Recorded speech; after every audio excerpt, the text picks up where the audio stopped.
What is armature reaction, effect of armature field on the main field. ठीक है, सबसे पहला क्वेश्चन यही है कि ये आर्मेचर रिएक्शन होता कहाँ पे है।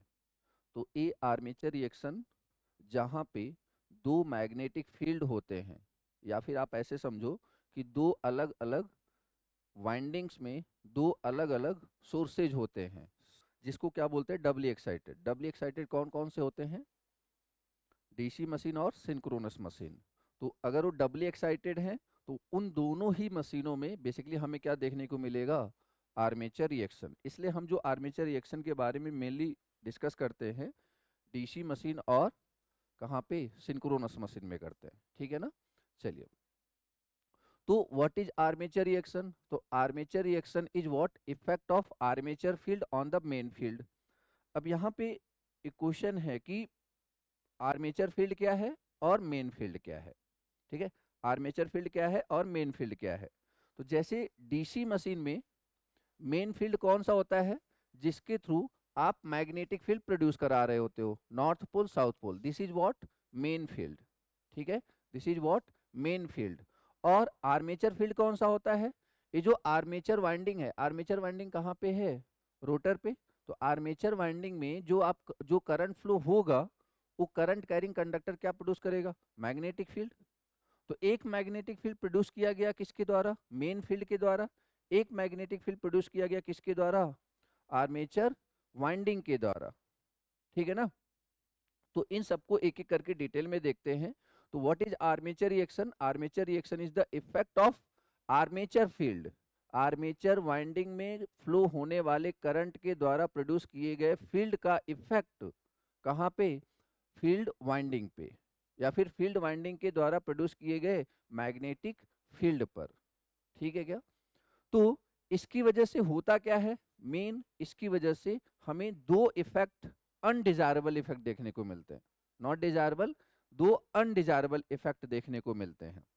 वो क्या क्या है, एक तो इसकी वजह से होता है कि हमें मेन फील्ड चाहिए था, मतलब ए वाला फील्ड चाहिए था, बट ए आकर के उसको क्या करता है, या तो डीमैग्नेटाइज करेगा या तो क्रॉस मैग्नेटाइजेशन कर देगा।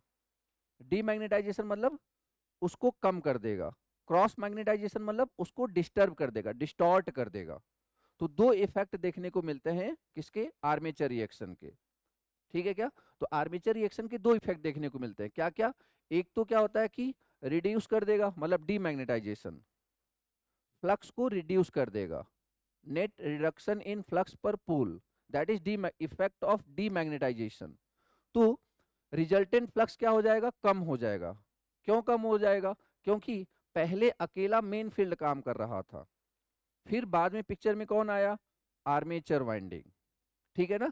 और दूसरा क्या, किसको डिस्टॉर्ट भी कर सकता है, क्या कर सकता है, डिस्टॉर्ट। तो चाहे मोटर हो चाहे जनरेटर हो, याद रखना मेन फील्ड का होना बहुत जरूरी है हमारे लिए। जो की फैक्टर है दैट इज मेन फील्ड। अब उसी में डिस्टरबेंस क्रिएट कर रहा है, कौन क्रिएट कर रहा है, आर्मेचर फील्ड। कौन क्रिएट कर रहा है, आर्मेचर फील्ड। जैसे अगर मैं एक बार थोड़ा सा सीक्वेंस वाइज बात करूं, तो एक बार सोचो जरा कि ये जो मेन फील्ड है, ये जो आपका मेन फील्ड है, इसकी वजह से इस आर्मेचर वाइंडिंग में क्या हुआ होगा, ईएमएफ इंड्यूस हुआ होगा। अगर मैं जनरेटर की बात करूं, अगर मैं जनरेटर की बात करूं, क्या हुआ होगा, ईएमएफ इंड्यूस होगा। इस ईएमएफ इंड्यूस होने की वजह से क्या फ्लो हुआ होगा, आर्मेचर करंट फ्लो हुआ होगा। और इस ये आर्मेचर करंट क्या प्रोड्यूस करेगा, फील्ड, आर्मेचर फील्ड प्रोड्यूस करेगा। क्या प्रोड्यूस करेगा, आर्मेचर फील्ड प्रोड्यूस करेगा। अब ये आर्मेचर फील्ड मेन फील्ड को या तो कम करेगा या तो डिस्टर्ब करेगा। कम करेगा तो हम क्या बोलेंगे, डीमैग्नेटाइजेशन, और डिस्टर्ब करेगा तो हम क्या बोलेंगे, डिस्टॉर्शन।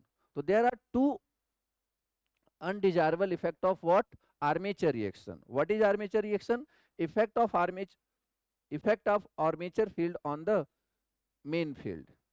ठीक है सर। चलो फ्लक्स रिड्यूस हो गया तो हमें क्या दिक्कत है, दिक्कत ये है कि in case of generator induced EMF is directly proportional to flux. अगर फ्लक्स कम हुआ तो ईएमएफ कम हो जाएगा। In case of motor torque is directly proportional to phi into I A, तो अगर फाई कम हुआ तो टॉर्क कम हो जाएगा। This is the drawback of what demagnetization. Sir चलो ठीक है, इससे समझ में आता है। क्रॉस मैग्नेटाइजेशन से क्या दिक्कत है, डिस्टॉर्शन से क्या दिक्कत है? डिस्टॉर्शन से दिक्कत है कि हम डीसी मशीन में एक प्रोसेस करा रहे हैं which is known as commutation. उसके बारे में कम्यूटेशन अभी बात करेंगे। तो ये जो कम्यूटेशन प्रोसेस होता है ना, ये जो कम्यूटेशन प्रोसेस, कम्यूटेशन मतलब करंट रिवर्सल, ठीक है ना। तो ये जो करंट रिवर्सल या कम्यूटेशन प्रोसेस होता है उसमें प्रॉब्लम क्रिएट करता है कौन? डिस्टॉर्शन। कोई पहली बार पढ़ रहा है आर्मेचर रिएक्शन तो उसको ये नहीं समझ में आ रहा कि सर ये फील्ड प्रोड्यूस क्यों हो रहा है, तो वहां से मैं एकदम जीरो से बात करने की कोशिश कर रहा हूँ। क्या कि कोई भी करंट कैरिंग कंडक्टर होगा वो क्या प्रोड्यूस करेगा? Magnetic field. अगर वो सिंपल कंडक्टर है तो उसका मैग्नेटिक फील्ड कुछ इस तरीके से प्रोड्यूस होगा, और अगर वो क्वाइल है तो उसका मैग्नेटिक फील्ड कुछ इस तरीके से प्रोड्यूस होगा। बोलो हाँ या ना। ठीक है, तो सिंपली क्या बोल सकते हैं? Current carrying conductor produces magnetic field. Okay, तो सर यहाँ पे कौन सा कंडक्टर है? यहाँ पे दो कंडक्टर हैं जिसमें हम करंट फ्लो कराएंगे। पहला कंडक्टर कौन? ए आपका फील्ड वाइंडिंग। देखो यहाँ पे ए है आपका, ए आपका क्या है? क्या ये फील्ड वाइंडिंग है? ए इंटरपोल्स है, ठीक है ना। इसके बारे में अभी बाद में बात करेंगे।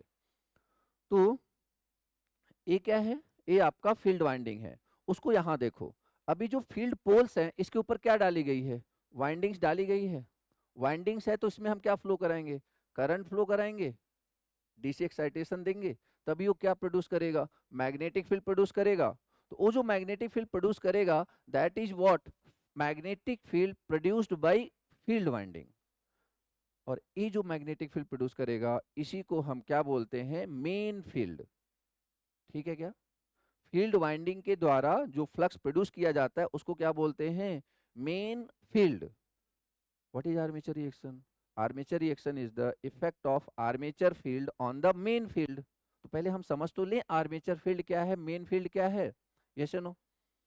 तो what is main field? Main field is produced by the field winding, current carrying field winding. ठीक है, क्योंकि current carrying conductor produces magnetic field, और यहाँ पे जो फील्ड वाइंडिंग है इसमें हम डीसी करंट देंगे तो बेसिकली क्या प्रोड्यूस करेगा? फील्ड प्रोड्यूस करेगा, फ्लक्स प्रोड्यूस करेगा। ठीक है ना, फ्लक्स प्रोड्यूस करेगा। उसी को हम क्या बोल रहे हैं? मेन फ्लक्स या मेन फील्ड। सर दूसरा क्या है? आर्मेचर वाइंडिंग क्या है? तो हमें सिंपल से पता है कि current carrying conductor produces magnetic field, but ये जो कंडक्टर की बात कर रहा हूं मैं, ये कहाँ रखा है मैंने? आर्मेचर पे रखा है। कहाँ पे रखा गया ये? आर्मेचर पे। आर्मेचर पे रखा गया। सर नहीं समझ में आया। ये देखो, ये कौन सी वाइंडिंग है? ये आर्मेचर वाइंडिंग है। ये कौन सी वाइंडिंग है? Armature winding. फील्ड वाइंडिंग इसके अंदर है, दिख नहीं रही है। ठीक है ना, ये कौन सी? Armature winding. इसी का क्रॉस सेक्शनल व्यू यहाँ पे दिखाया गया है। तो अब ये जो क्रॉस सेक्शनल व्यू मतलब टॉप व्यू दिखाया गया है, ये क्या है? करंट। अब जब भी इसमें करंट प्रोड्यूस होगा मतलब अगर मोटर होगा तो हम करंट देंगे, अगर जनरेटर होगा तो इसमें करंट प्रोड्यूस होगा। तो दोनों ही केसेज में आर्मेचर वाइंडिंग में करंट फ्लो होगा या नहीं होगा? और करंट फ्लो होगा तो ये क्या प्रोड्यूस करेगा? Magnetic field. उस मैग्नेटिक फील्ड को हम क्या बोल रहे हैं? Armature field. तो इसके द्वारा प्रोड्यूस किए गए मैग्नेटिक फील्ड, इसके द्वारा प्रोड्यूस किया गया मैग्नेटिक फील्ड का इफेक्ट इसके द्वारा प्रोड्यूस किए गए मैग्नेटिक फील्ड पे पड़ता है, तो उसी प्रोसेस को, उसी फिनोमिना को क्या बोलते हैं हम? Armature reaction. इतनी बात क्लियर है? ठीक है, अब यहाँ पे हमने ये देखने की कोशिश करी कि आर्मेचर वाइंडिंग और उसके द्वारा प्रोड्यूस किए गए फील्ड। अब उसी चीज को थोड़ा सा और विजुलाइज करते हैं कि कैसे प्रोड्यूस होता है। तो जैसे देखो, अगर हम यहाँ पे बात करें, जब आपने सप्लाई दे दी होगी, जब आपने सप्लाई यहाँ पे फील्ड वाइंडिंग पे सप्लाई क्या करी होगी? दे दी होगी, तो current carrying conductor produces magnetic field. अब ये मैग्नेटिक फील्ड की डायरेक्शन किधर से किधर होती है? नॉर्थ पोल से साउथ पोल की तरफ। नॉर्थ पोल से साउथ पोल की तरफ। तो ये देखो नॉर्थ पोल, ये देखो साउथ पोल। तो ये मैग्नेटिक फील्ड की डायरेक्शन यहां से यहां की तरफ जा रही है, तो इसको क्या बोल रहे हैं हम? Main field. This is main field. ठीक है, दूसरा, अभी मैं यहां पे करंट नहीं दे रहा हूं। एक बात बताओ, करंट नहीं दूंगा तो क्या ए मैग्नेटिक फील्ड प्रोड्यूस होगा क्या? नहीं। तो करंट मैंने नहीं दिया, मतलब यहां पे करंट मैंने नहीं दिया। अगर मैंने इसमें करंट दे दिया तो फील्ड कुछ ऐसा होने वाला है। अब करंट नहीं दिया तो ये जो यहाँ पे इस तरीके से फील्ड प्रोड्यूस हो रहा था वो नहीं होगा। मान लो मैंने फील्ड किसको करंट किसको दे दिया? आर्मेचर वाइंडिंग को मान लो। तो आर्मेचर वाइंडिंग को अगर दिया यहाँ पे तो देखो ए क्या है? ए अंदर की तरफ करंट जा रहा है, क्रॉस मतलब इनसाइड, डॉट मतलब आउटसाइड। तो जब ये अंदर की तरफ जा रहा है तो फ्लक्स ऐसे होगा। तो फ्लक्स करंट कैरिंग कंडक्टर के द्वारा प्रोड्यूस किया गया फ्लक्स। अब जैसे इसमें करंट जा रहा है, इसमें करंट जा रहा है, तो ए फ्लक्स कैसा प्रोड्यूस करेगा? कुछ इस तरीके से ना। तो देखो ए करंट कैसा प्रोड्यूस कर रहा है? कुछ इस तरीके से। और ए फ्लक्स कैसा प्रोड्यूस कर रहा है? कुछ इस तरीके से। ये कौन फ्लक्स प्रोड्यूस कर रहा है? आर्मेचर वाइंडिंग या फील्ड वाइंडिंग? Armature winding. तो आर्मेचर वाइंडिंग के द्वारा किया प्रोड्यूस किया गया फ्लक्स का स्ट्रक्चर कुछ ऐसा दिख रहा है। फील्ड वाइंडिंग के द्वारा प्रोड्यूस किए गए फ्लक्स का स्ट्रक्चर कुछ ऐसा दिख रहा है। अब ऑब्वियस सी बात है जब ये दोनों एक साथ पिक्चर में आएंगे तो हमें न ऐसा दिखेगा न ऐसा दिखेगा। जैसा भी दिखेगा वो किसकी वजह से दिखेगा? आर्मेचर रिएक्शन की वजह से दिखेगा। क्लियर है क्या? ठीक है, ओके। अब देखो, तो पहले अपन फील्ड वाइंडिंग और आर्मेचर वाइंडिंग के द्वारा प्रोड्यूस किए गए मेन फील्ड और आर्मेचर फील्ड को डिफाइन कर लेते हैं। ठीक है क्या? मेन फील्ड और आर्मेचर फील्ड को डिफाइन कर लेते हैं। तो सबसे पहले लिखेंगे मेन फील्ड या मेन फ्लक्स। मेन फील्ड या मेन फ्लक्स। मेन फील्ड किसके द्वारा प्रोड्यूस किया जाता है? बोलो। Field winding. क्यों प्रोड्यूस कराया जा रहा है? क्योंकि बिना इसके ना तो मोटर ऑपरेशन होने वाला है ना ही जनरेटर ऑपरेशन होने वाला है। ठीक है ना? जैसे अगर जनरेटर का ऑप्शन जनरेटर ऑपरेशन की बात करें तो ईएमएफ इक्वल टू क्या होता है? बी भी एल। जब हम किसी कंडक्टर को v वेलोसिटी से मैग्नेटिक फील्ड में रोटेट कराएंगे तो क्या इंड्यूस होगा? ईएमएफ। तो देखो जरा यहां पे जरूरत पड़ रही कि नहीं बी की? अगर ए मोटर हुआ तो फोर्स इक्वल टू क्या होता है? फोर्स इक्वल टू क्या होता है? B I L. Current carrying conductor when placed in a magnetic field it will experience a force जिसकी वजह से वो क्या करेगा? रोटेट करेगा। एक सिंपल सी बात बताओ, दोनों जगह मैग्नेटिक फील्ड की रिक्वायरमेंट पड़ रही है या नहीं पड़ रही है? तो ये मैग्नेटिक फील्ड की रिक्वायरमेंट कौन फुलफिल करेगा? मेन फील्ड या मेन फ्लक्स। तो बिना इसके ईएमएफ भी जीरो होगा, मोटर का फोर्स भी जीरो होगा। तो मोटर या जनरेटर के ऑपरेशन के लिए किसका होना कंपलसरी है? मेन फील्ड का होना कंपलसरी है। ठीक है, किसके द्वारा प्रोड्यूस किया जाएगा? तो फील्ड वाइंडिंग के द्वारा प्रोड्यूस किया जाएगा। क्यों? क्योंकि अगर ए नहीं तो कोई ऑपरेशन नहीं होगा, ना ही जनरेटर ऑपरेशन होगा ना ही मोटर ऑपरेशन होगा। आगे बात समझ में? ठीक है, ओके। अब बात करें अगर हम आर्मेचर फील्ड की, तो आर्मेचर फील्ड किसकी वजह से प्रोड्यूस होता है? तो due to current carrying conductor in armature winding. Simple, due to current carrying conductor in armature winding क्या प्रोड्यूस होता है? आर्मेचर फील्ड या फिर आर्मेचर फ्लक्स। डन। तो armature field is the field which is produced by the armature conductor due to current flowing through them. तो ये हमने देख लिया मेन फील्ड, ये हमने देख लिया आर्मेचर फील्ड। अब इन दोनों को कंबाइन करके देखते हैं कि क्या हो रहा है इन। ओके, अब देखो जरा ध्यान से देखना। पहला स्टेज हमने सिर्फ क्या दिया था? फील्ड वाइंडिंग में करंट दिया था, तो ऐसा मैग्नेटिक फील्ड प्रोड्यूस हुआ। सेकंड हमने सिर्फ क्या दिया था? आर्मेचर वाइंडिंग पे करंट दिया था, तो ऐसा फ्लक्स प्रोड्यूस हुआ। डन। अगर इसी को मैं दूसरे व्यू में देखूं लाइक नॉर्मल, तो देखो कुछ ऐसा है कि लाइक इधर से नॉर्थ से साउथ इधर जा रहा है, फ्लक्स नॉर्थ से साउथ की तरफ जा रहा है, और ये देखो ये आर्मेचर वाइंडिंग के द्वारा प्रोड्यूस किया गया फ्लक्स। ठीक है ना? इसी का दूसरा व्यू दिखाने की कोशिश कर रहा। डन। ये अकेला फील्ड वाइंडिंग और ए अकेला आर्मेचर वाइंडिंग। ओके, अब देखो, अब इन दोनों को मैंने कंबाइन किया तो मतलब एक कंबाइन करके दिखाया है, इफेक्ट यहाँ पे नहीं दिखाया है, ये जस्ट कंबाइन किया है। What is the effect? Effect is like this, effect is like this. अगर आप ध्यान से देखो तो जो मेन फील्ड पहले इस तरीके से जा रहा था just because of armature field, अभी जो फील्ड जा रहा है मेन फील्ड, उसकी डायरेक्शन कुछ इस तरीके से हो चुकी है। क्या ये बात सबको समझ में आएगा? Actually that is armature reaction, that is the effect of armature reaction. Clear हुआ? जो अकेला ये था मेन फील्ड जो हमें चाहिए था, जिससे हमारा काम निकल रहा था, और ये था डिजायरेबल, ये था अनडिजायरेबल। अनडिजायरेबल मतलब इसके द्वारा प्रोड्यूस किया गया जो फील्ड है दैट इज अनडिजायरेबल, वो हमें नहीं चाहिए था, बट हम उसको खत्म नहीं कर सकते क्योंकि हमें करंट तो चाहिए ना, और करंट आएगा तो साथ साथ में मैग्नेटिक फील्ड आएगा ही आएगा, और अगर फील्ड आएगा तो मेन फ्लक्स पे इफेक्ट दिखाएगा ही दिखाएगा, और अगर दिखाएगा तो हमारा जो मेन फील्ड है वो उसका स्ट्रक्चर बदल करके कुछ ऐसा हो जाने वाला है।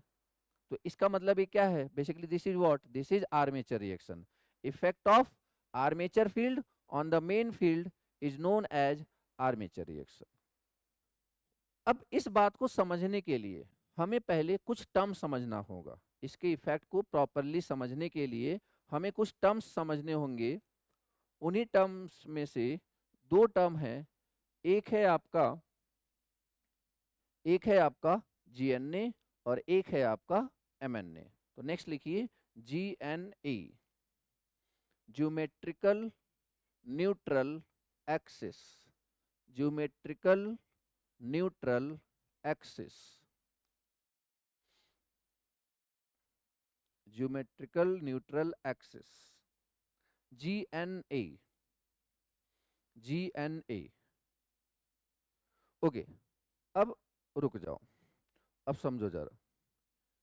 जीएनए, अभी आप सिर्फ जीएनए पे फोकस करोगे। जैसे अगर मैं इसमें आपको दिखाना चाहूं, इसमें शायद ज्यादा अच्छे से दिखा दूंगा मैं। देखो एक बार, ए नॉर्थ पोल है, ये साउथ पोल है, किसका? फील्ड वाइंडिंग का, आर्मेचर वाइंडिंग का? फील्ड वाइंडिंग का। तो इस नॉर्थ पोल साउथ पोल के एकदम मिडिल में ये वाली जो लाइन देख रहे हो ना, ये जो लाइन देख रहे हो, इसी को क्या बोलते हैं? जीएनए।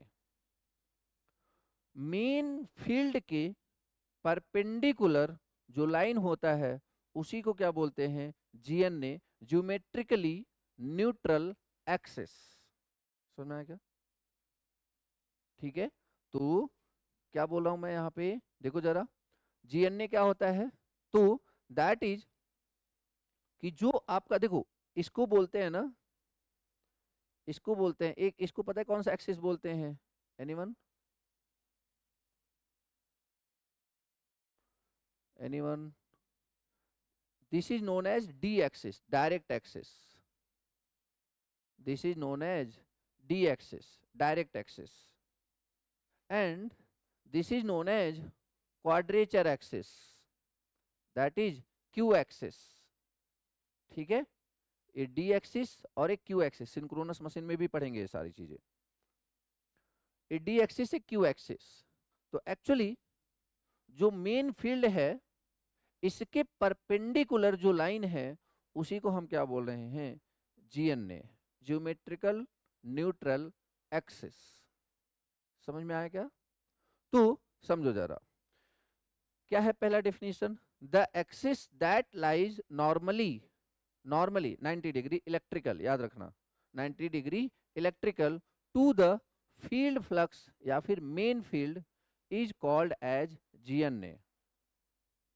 एक ऐसा एक्सिस जो मेन फील्ड के जस्ट 90 डिग्री क्या हो, पर मतलब बेसिकली परपेंडिकुलर हो, 90 डिग्री का वो एंगल बना रही हो, किसके? किससे? मेन फील्ड से। समझ में आया क्या? मेन फील्ड के एक्सिस से 90 डिग्री पे जो एंगल बनाए उसी को क्या बोलते हैं? GNA, ज्योमेट्रिकल न्यूट्रल एक्सिस, ठीक है, ज्योमेट्रिकल न्यूट्रल एक्सिस।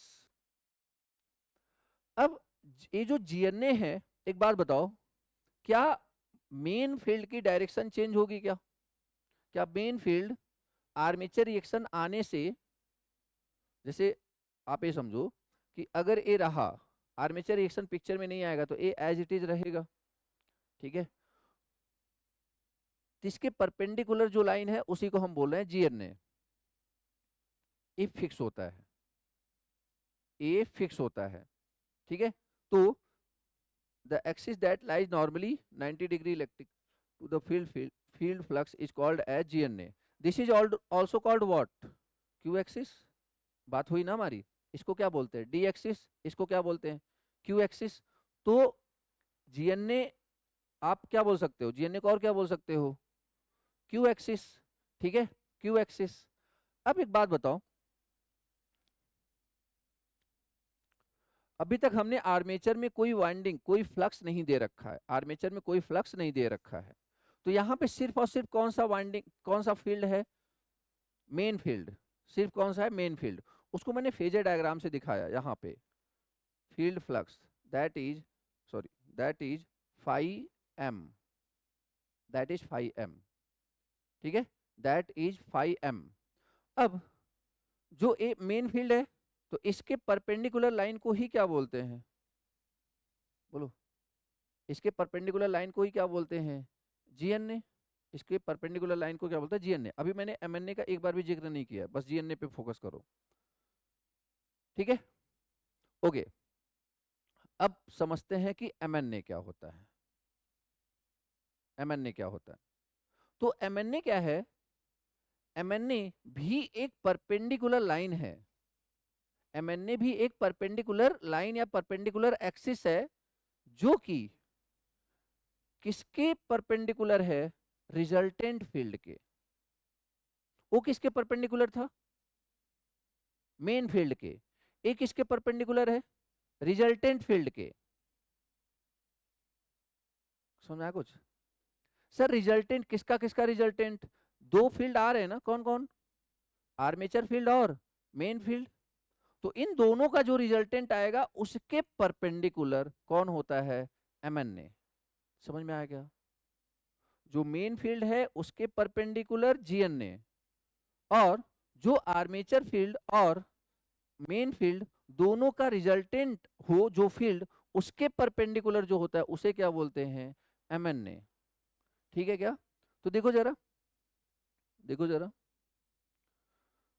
जैसे कि अब हमें पता है कि अगर ये ना होता तो ये सिंपली ऐसे ऐसे जाना था, सिंपल ऐसे ऐसे, इस तरीके से जाना था। बट ये जो थोड़ा सा बेंट हुआ, किसकी वजह से हुआ? बोलो यार, किसकी वजह से हुआ?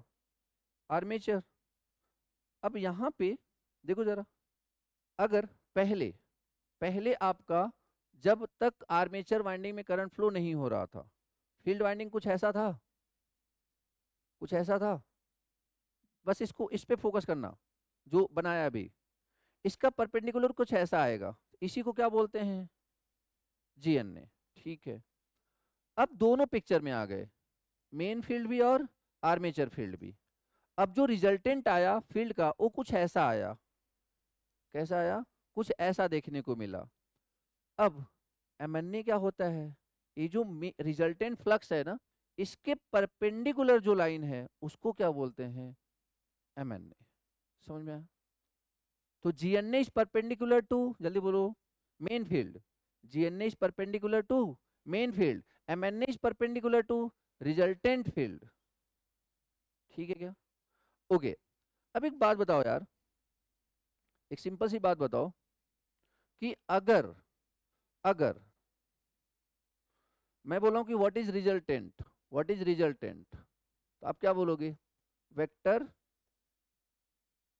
Vector phi M plus vector phi A. Vector लगा दिया तो अब प्लस माइनस की टेंशन मत लो, वो आ जाएगा जो आना होगा। वेक्टर लगा दिया ना, ठीक है, डन। तो रिजल्टेंट